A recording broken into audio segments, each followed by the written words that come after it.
Cocktail lovers, assemble! It's your cocktail date with me, Cocktail Kate. 1 video and 2 drinks. We're gonna be doing the classic French 75, gin, lemon, sugar, and plenty of fizz. We're also gonna be twisting it up. We're gonna be reaching for the pale ale. Nice big juicy lemon, cut them in half. I get my Mexican elbow, so 25 mils of lemon juice, 12.5 of sugar syrup.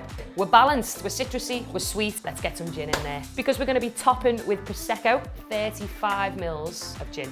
58 gin, which is lovely, light, very citrusy, with a nice big hit of spice on it, so it really brings this drink to life. Rules about shaking: we must make sure we have ice upon ice upon ice. Lid on, bit of a push, bit of a kiss.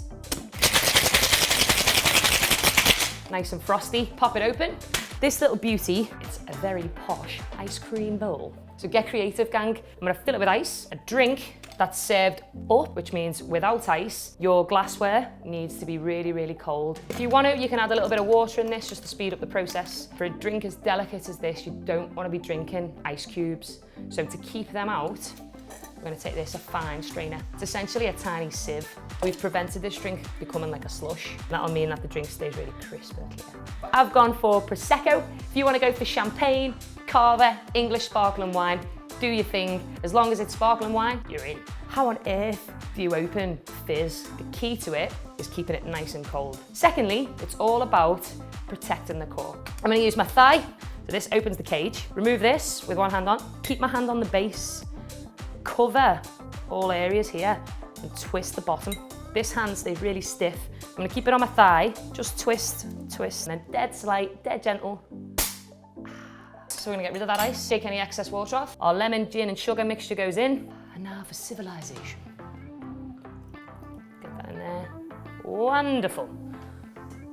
Listen to that.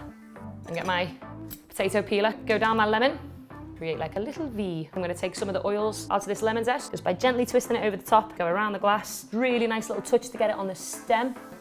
Boom. So delicate, so light, and the bubbles just keep that flavour going on and on. That's the classic French 75.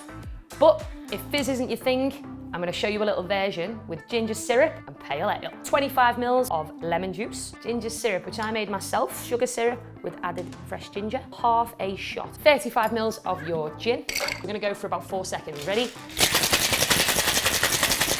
That's all it needs. A tall glass. I want to make sure that I've kept all that fiery off the ginger. So this is called a dirty pour, so we're not going to strain this one. I'm just going to top it up a little bit more ice, pop this pale ale open. Look at that. It'll give that lovely honey feel that you get from fizz, but it just gives it a little bit more of a deeper note, and that's where the ginger syrup really takes hold of this drink. I'm going to throw a lemon slice in, a slice of ginger root. Ginger syrup, lemon juice, gin, pale ale.